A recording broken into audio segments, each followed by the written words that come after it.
¿Qué tal? ¿Cómo están? Bienvenidas, bienvenidos. Me alegra mucho saludarles. Estamos ya en el comienzo, pues, de este último mes del año. Listos para empezar a despedirnos del 2021. Todavía con rastros de pandemia, con recuerdos, imágenes algunas muy duras, otras esperanzadoras. Mucho aprendizaje para algunos y quizá no para todos. Pero bueno, hace un año, en medio de la segunda ola de COVID, mientras algunos se mantenían en casa observando de lejos y con cuidado la indomable realidad, pues otros se apropiaron de la calle para retratar, pulsar los pasos de esta ciudad y de mucha gente que por necesidad pues nunca paró. Ese fue el caso de uno de los grandes fotógrafos de este país, el querido Francisco Mata, quien nos regaló pues desde sus redes sociales y con proyectos muy entrañables, imágenes que fueron y serán parte de esta historia que todos escribimos en tiempo presente. Así es que un privilegio tener a quien ya conocemos como el infatigable contador de historias, mi querido Paco. Bienvenido a tu casa. ¿Cómo estás? Muy bien, muchas gracias. Muy contento de estar acá. Hasta que se nos hizo, ¿verdad? Y no sabía que me conocían como el infatigable creador de historia. El indomable, infatigable creador de historias. Oye, pues es que no te cansas, o sea, yo te vi todo el tiempo, no paraste nunca, incluso en los momentos más duros, ¿no? Sí, fíjate que pues yo con mi formación de fotoperiodista, aunque hace muchos años que no soy fotoperiodista, pero pues tú sabes, ese vicio se le queda a uno, ese virus se le queda a uno y no hay vacuna. Entonces, pues estar viviendo un momento histórico, estar viviendo algo total y absolutamente inédito, pues no podía uno quedarse sin, de alguna manera, registrar, documentar, opinar al respecto. Entonces, pues tuve varias vertientes de trabajo al respecto. En lo personal, pues fotografié, tuve la oportunidad de entrar en los primeros meses a un hospital COVID del IMSS, que fue pues interesante. Ese material se utilizó en la entrega de los Arieles del año pasado, como un homenaje precisamente a todo el sector salud. Sí, pero después trabajamos en una convocatoria para un libro en aquel momento. Este año hicimos una segunda convocatoria, famoso Corona que es Libro, el ¿no? Corona Libro, correcto. Corona Libro 1 y Corona Libro 2. Así es. Del que, por cierto, vamos a regalar algunos ejemplares, pero más adelante les vamos a decir de qué se va a tratar. Vamos a ver cuál es la dinámica. Así es, mi querido Paco. ¿Cómo has visto todo este tiempo en esto que algunos llaman la era post-COVID, algunos otros le llamamos como la era post-pandemia o entre pandemias, ¿no? Porque creo que vamos a seguir, ¿no?, viviendo estos momentos y, decía yo, algunos habrán aprendido muchas cosas, otros no. ¿Qué tanto viste, qué tanto aprendiste en estos 2 años? Estamos por cumplir pues ya prácticamente 2 años. ¿Cuál fue tu aprendizaje desde la calle, retratando a la gente de esta ciudad y de algunas partes también del país? Pues mira, más que aprender, yo creo que podríamos platicar de algunas reflexiones que he tenido a lo largo de estos 2 años y que seguramente muchos compartimos. Me llama muchísimo la atención, y eso tratamos de reflejarlo en el segundo volumen del Corona Libro, de cómo lo que pensamos que era una segunda oportunidad, independientemente de la tragedia, ¿no? O sea, eso no podemos ni minimizarlo ni hacerlo a un lado. Fue una tragedia, es una tragedia, mucha gente murió, mucha gente sigue muriendo. Esa parte está fuera de esto que yo quiero comentar. Pero a pesar de eso, todos tuvimos como esta sensación de que teníamos una oportunidad de cambiar algunas cosas. Sentíamos que era el principio de algo. Yo recuerdo todavía como de una manera muy naif, muy ingenua, en los primeros meses o a los primeros 5 o 6 meses del primer año de la pandemia, pues veíamos imágenes de cómo los delfines habían regresado a Venecia y cómo los cielos estaban limpios, los pajaritos cantaban, todos teníamos un sentimiento de hermandad y de solidaridad. Algunos más aventurados todavía hablaban de que era el fin del capitalismo, ¿no? ¿Cómo no lo voy a recordar, en fin, queríamos aprender a hornear pasteles, queríamos aprender un idioma, íbamos a leer todos los libros que no habíamos leído, nos inscribimos a grupos de yoga, en fin, ¿no? Era como este confinamiento era como un espacio de valga la figura, de un retiro espiritual, donde nosotros nos cuestionábamos y el mundo estaba en esa dinámica, el estar compartiendo de manera planetaria esta situación, pues nos hacía pensar en esa posibilidad, ¿no? Ahora, a casi 2 años de distancia, nos damos cuenta que no, que realmente no tenemos remedio, que Qué triste, ¿no? No solo no fue el fin del capitalismo, para hablar de la última sensación, sino que asistimos a nuevas formas del capitalismo. Más ¿sí? voraz, más voraz, las farmacéuticas, algunos se hicieron más ricos. Totalmente, ¿no? O sea, la mayoría del planeta nos hicimos más pobres, menos las compañías de distribución de productos, las compañías en línea, que empieza con A y acaba con N. Y que además esa compañía, la que por cierto yo nunca la he comprado, déjame te digo, pues la que más contamina, la que más plástico tira a los mares, en fin. Sí. Entonces, pues es un poco triste, independientemente, insisto, de lo que significa la tragedia en sí, es triste el que tuvimos esa sensación de cambiar, tuvimos este impulso de tener otra oportunidad para conservar el mundo, para cambiar algunas prácticas, para tener un sentido de comunidad y de solidaridad más acentuado.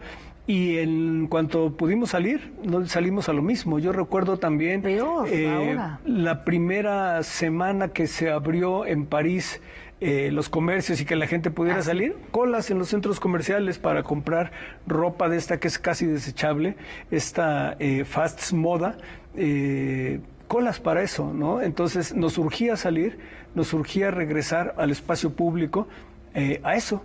A las tiendas, a comprar. No, y ahora ves el aumento del parque vehicular en la Ciudad de México es brutal. Por ahí leía un 30% de gente que no quiere subirse ya al transporte público, no por miedo a contagiarse. En fin, el miedo al otro, que eso también es una cosa que tendremos que reflexionar, pues en los años venideros, pero yo, ahora que hablas de todo esto y en esos tiempos en los que nos replegamos en nuestras casas, de alguna manera te volviste en nuestros ojos, ¿no? O sea, como muchas otras personas, seguiste pulsando esta ciudad, seguiste pulsando sus ritmos, la gente. ¿Qué viviste en esos tiempos? ¿Qué fue lo más entrañable que de alguna manera tú pudiste palpar, ¿no? Con estas apoteósicas, increíbles imágenes que nos regalabas, Paco? Pues mira, yo creo que lo más entrañable es el resultado de la convocatoria del Coronalibro. Sí, ahí no es trabajo personal mío, es lo que yo hago es convocar, compilar y junto con un equipo de trabajo editar el material que nos llegó. Pero para mí eso fue lo más interesante, el ver. Lo hiciste con la UAM, además, la UAM, donde eres tu académico también. Esta es una convocatoria que surge de la UAM Coajimalpa.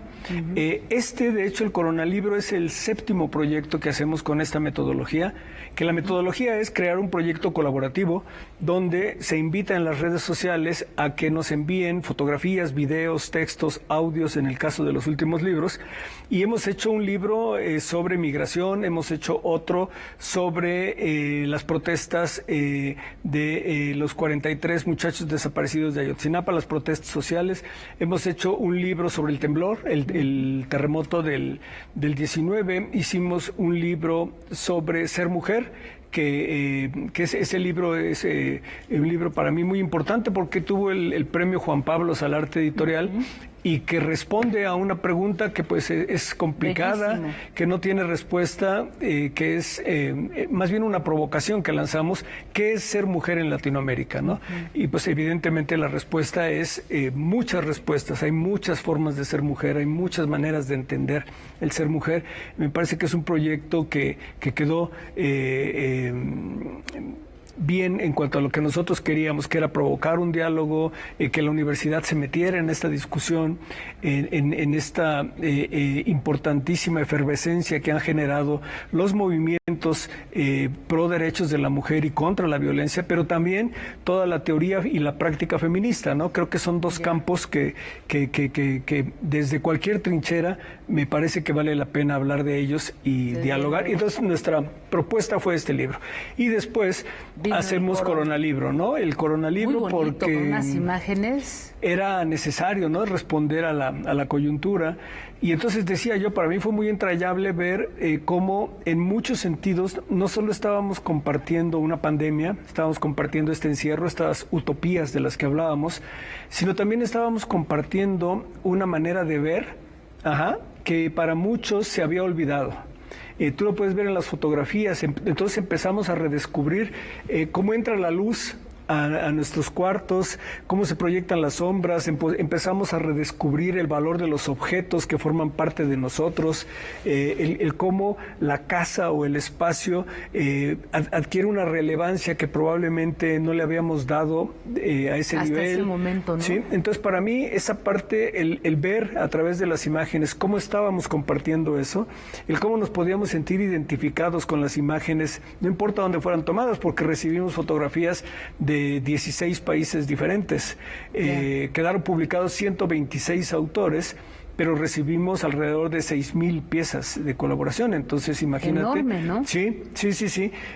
Porque además muy interesante. Muy además interesante. son dos partes, pero fíjate, yo te quisiera preguntar, porque después de ver lo poderosas que son cada una de estas imágenes que se comparten en las dos ediciones, ¿tú crees que esto promovió una suerte de nuevos fotógrafos, o sea, es decir, de fotógrafos no profesionales que se redescubrieron en medio de esta crisis? ¿Eso es posible o no necesariamente? Mira, yo creo que eso es algo que está sucediendo, pero desde antes de la crisis, ¿no? Yo creo que ha habido dos grandes momentos en la historia reciente de la fotografía que han modificado por completo nuestra relación con la imagen. La primera es, desde luego, la llegada de la cámara digital de manera masiva, que es a principios del siglo XXI, en los 2000 más o menos, pero más importante es a partir de 2007, cuando los teléfonos celulares, además de tener cámara, que ya la tenían desde antes, pero ahora, a partir de ese año, se conectan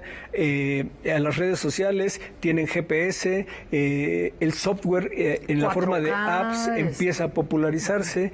Se calcula que la mitad de la población en este momento tiene acceso a un teléfono que puede tomar fotografías o grabar videos. Entonces, todos estamos fotografiando en un sentido, o siendo fotografiados, pero más importante, o viendo fotografías, ¿sí? La relación que nosotros tenemos con la imagen es cotidiana. Nosotros todos los días consumimos imágenes fotográficas, de la manera que sea, en las pantallas de los teléfonos, en las pantallas de la televisión, en las tabletas, en los anuncios publicitarios, en los medios tradicionales. Todo el día estamos consumiendo imágenes. La gente que sigue plataformas como Flickr o como Instagram, vemos cómo recorremos las fotografías. Hemos adquirido una habilidad para leer las imágenes que antes no teníamos. Para mí, de repente, resulta mucho más interesante pensar cuáles son las imágenes con las que nos quedamos, no cuáles vemos, sino cuáles son las que nos quedamos. Y segundo, esa capacidad que tenemos para desechar imágenes, para consumir y desechar, ¿sí? Nosotros, el siglo XX se hablaba del mundo de las imágenes, porque los fotógrafos estábamos fotografiando el mundo en ese momento. Después hubo tantas fotografías que se dijo, ya no las imágenes del mundo, sino el mundo de las imágenes. Pero en la actualidad yo creo, y esto lo manejan teóricamente varios investigadores, vivimos dentro de la imagen ya. ¿Sí? La imagen forma parte de nosotros y nosotros formamos parte de la imagen. Entonces, el tomar fotografías se ha convertido en una práctica cotidiana.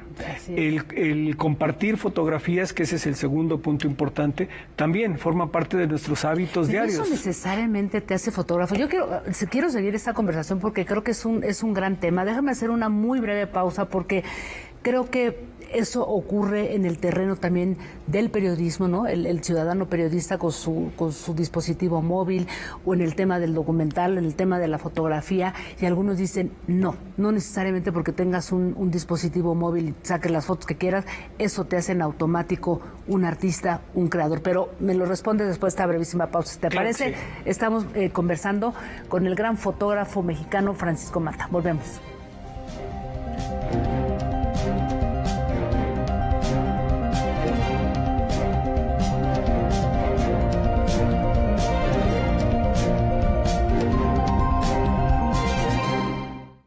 Continuamos en esta conversación con Francisco Mata. Te decía, Paco, antes de irnos a la pausa, todo el mundo puede ser fotógrafo en esta época, o fotoperiodista o documentalista, en fin, a partir de que tienes un dispositivo móvil. ¿No te da miedo de alguna manera que tu propio oficio sea desplazado por alguien que decidió finalmente tomar una fotografía y subirla a una red social? No, mira, esa ha sido una discusión que se ha tenido durante muchos años, ¿no? Hay quienes dicen, si tomas fotografías, eres fotógrafo.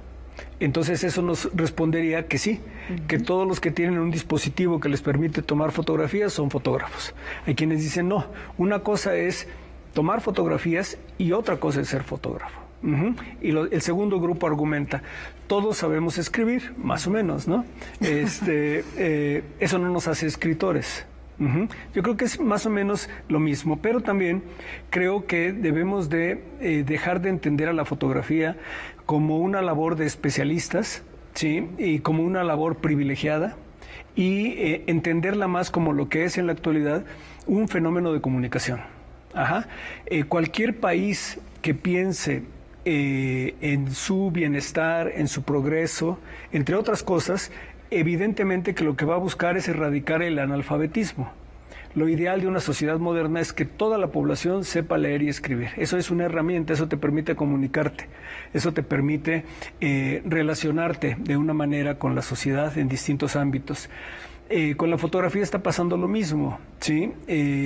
Necesitamos, al volverse una forma de comunicación, menos ya una forma de expresión, más una forma de comunicación, necesitamos tener los elementos suficientes para esto. Yo creo que una de las mejores cosas que le ha pasado a la fotografía es esta expansión, ¿sí? El que tanta gente pueda tomar fotografía y tanta gente pueda ver fotografía, me parece que es muy interesante.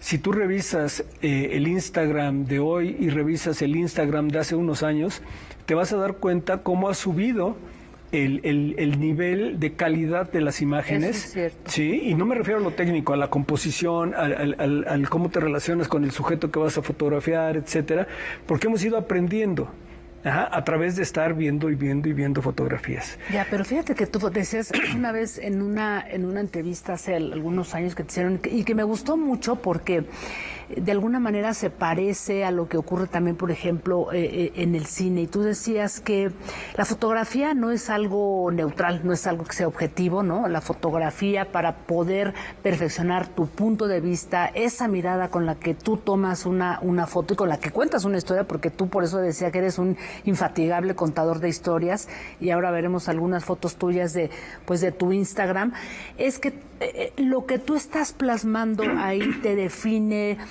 Tú lo decías, depende cuál sea tu ideología, qué piensas, con quién estás casado, si estás soltero, viudo, viuda, etcétera, cómo te mueves, cómo te apropias de todo lo que está a tu alrededor, y a partir de ahí tomas una fotografía porque estás contando una mini historia, y esa es una composición no más para que sea algo lindo, ¿no? En tu caso es así, o sea, una fotografía puede contar una microhistoria a partir de esa imagen, ¿no? ¿Tú cómo lo haces? ¿Cómo lo planteas al momento de captar una fotografía? Momentos que de pronto tienen todo un sentido. Sí, mira, en la primera parte de lo que comentabas, creo que es muy importante eso. Yo creo que todos tenemos algo que decir, ¿sí? Todos tenemos un punto de vista, o eso sería lo ideal por lo menos, ¿no? Porque ya sabemos que diría Gramsci, los aparatos ideológicos del Estado, el gobierno, la religión, la familia, la educación, normalmente lo que buscan es homogenizar. ¿Sí? Mientras más personas pensemos igual, es mejor. De hecho, a lo que llamamos democracia es 50% de los votos más uno, le otorgan a un grupo la capacidad de convertirse en el pensamiento hegemónico, en el pensamiento predominante. Lo mismo pasa con la mirada también. Hay miradas hegemónicas, hay miradas predominantes. A mí me parece que lo interesante, una democracia verdaderamente interesante, que no sé si la logramos alguna vez, sería aquella que permita la convivencia de todas las divergencias. De todas las maneras distintas de entender el mundo y de entenderse a sí mismo y todos los puntos de vista. A mí me parece que lo interesante no es decir, y eso es uno de los, no problemas, una de las características que yo puedo señalar de la fotografía del siglo XX en particular, es que era un código más cerrado. Nosotros estábamos acostumbrados a que el fotógrafo nos decía, así fue, esta es la historia. En el caso del retrato nos decían, él es. La y fotografía, en el caso del fotoperiodismo también, ¿no? Como que estuvo perfilado, como tú dices, en el siglo XX hacia una tendencia. El fotoperiodismo no se podía entender de otra manera si no era objetivo, imparcial, neutral, que no trastocaba la realidad. De mucha denuncia también. De denuncia, pero esas eran como las características, ¿no? Como si quien fotografiara fuera un robot, ¿no? No una persona.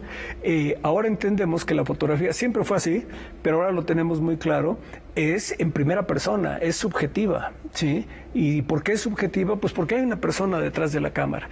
Y esa persona que está detrás de la cámara quiere opinar sobre algo que está viendo. Entonces la fotografía en la actualidad dice, esto es lo que yo vi, esto es lo que yo pienso, esto es lo que yo creo, esto es lo que yo experimenté, pero ya no es tan tajante como lo entendíamos de así fue la historia, ¿no? Entonces ahora la historia pues, son muchas cosas, depende del punto de vista. Este es mi punto de vista. Ahora tienes que tener la habilidad de esa opinión, esas ganas de decir, hacerlo de una manera que sea clara, contundente, atractiva, poderosa, el calificativo que le queramos poner. Ahí es donde puede radicar, y eso conecto con tu pregunta anterior, ahí es donde puede radicar la diferencia entre una persona que no se asume como fotógrafo tomando fotos y una persona que se asume como fotógrafo tomando fotos, ¿sí? Los dos disparan frente a algo, pero el segundo tiene la capacidad y el conjunto de habilidades necesarias para traducirlo, si estuviéramos hablando de textos, tiene la capacidad de redactar bien, tiene la capacidad de la idea darle forma con las reglas del lenguaje y redactarlo bien de una manera que nos atrape. Y nadie se va a cuestionar si cuando el escritor usa un calificativo, un superlativo tremendo, nadie lo va a cuestionar, porque nos está transmitiendo lo que él sintió. La fotografía es lo mismo, cuando nosotros subrayamos una luz, un personaje, una sombra, una textura, una manera de componer, estamos haciendo eso, poner calificativos, hacer preguntas con nuestra cámara. Ahí es donde yo radico que habría una diferencia. ¿Tú cómo lo haces, por ejemplo? ¿Cómo te planteas una fotografía? Porque todo, o sea, digamos que lo que tú compartes, sobre todo en Instagram, que es donde yo te sigo muchísimo, o sea, son momentos impresionantes en los que dices, son segundos, ¿no? Lo planteas, lo piensas, observas y dices, esto vuelve a ocurrir, son instantáneas. ¿Cómo lo haces? Pues mira, yo creo que depende de cada situación, ¿no? No hay una manera única de trabajar. A mí me gusta mucho trabajar por proyectos a largo plazo, por series grandes, a las que les dedico muchos años. Pero Instagram, que es lo que tú mencionas, pues es un poquito más cotidiano, un poquito más de fotografías sueltas, aisladas. Algunas pertenecen a mis series. Pero es difícil explicarlo, ¿no? De repente tú te encuentras con una situación, tomas la fotografía, muchas veces lo haces ya de una manera intuitiva, ya tienes las herramientas. Yo siempre he dicho, cuando uno está aprendiendo a fotografiar, es igual que cuando uno aprende a manejar. Te subes al auto, checas el retrovisor, checas el otro espejo, te acuerdas que tienes que pisar el clutch, poco a poco el acelerador, mover la palanca y todo lo vas pensando. Cuando ya sabes manejar, ¿sí? vas fumando, contestando el teléfono, escuchando el radio, haciendo un montón de cosas y ya no piensas en que tienes que meter, que después de primera viene segunda. Yo creo que con la fotografía es igual. Cuando ya adquieres esas habilidades y esos reflejos, el tiempo en el que levantas la cámara, ya sucedió todo ese proceso de descartar lo que no quieres que quede en tu cuadro, de incluir lo que quieres en tu cuadro, de esperar el momento en el cual disparar, de tener estos reflejos, pero también esta intuición, y también tener la capacidad de adelantarte un poquito a lo que va a suceder. Alguna vez alguien me lo explicaba y me gustó mucho la analogía. Decía, es que la fotografía es como el piloto de auto de Fórmula 1. Dice, tú no puedes dar la vuelta en la curva, porque si das la vuelta en la curva, pues te sigues, ¿no? Antes tú ves la curva y antes de llegar a la curva tienes que empezar a dar la vuelta, para que cuando llegues a la curva tu auto ya esté dando la vuelta.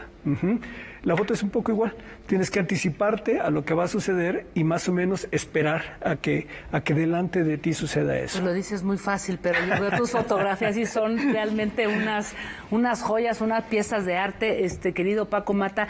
Se nos ha ido así el tiempo, yo me encanta. Sí, ya se fue tan rápido. Yo quisiera seguir conversando contigo, pero haremos otro programa, no te preocupes. Seguro que sí. Seguiremos conversando de todo esto, de lo que nos queda también por aprender, pero no me voy sin antes decirle a nuestro público que tú generosamente nos has traído 5 libros para poderlos obsequiar.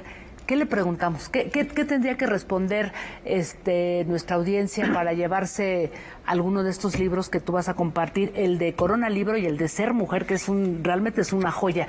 ¿Qué podemos preguntar? ¿Alguna cosa sencilla que se te ocurre para lanzarla ahora mismo?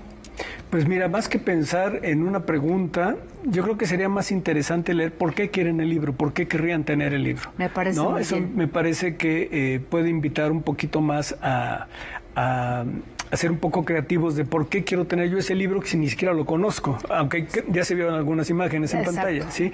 Más que hacer una pregunta. Eso me parece muy bien y a partir de ahí así. te propongo que una vez que nos envíen, lo vamos a hacer a través de nuestra cuenta de Canal 22, vamos a poner ahí un correo electrónico, todos nuestros contactos y nos mandan esto. ¿Por qué quieren tener el Corona Libro o Ser Mujer en Latinoamérica, después además de esto que hemos conversado? Y me encantará compartir pues todo lo que se diga, lo podemos subir a Facebook, a Twitter, en fin, vamos a ver qué resulta este ejercicio.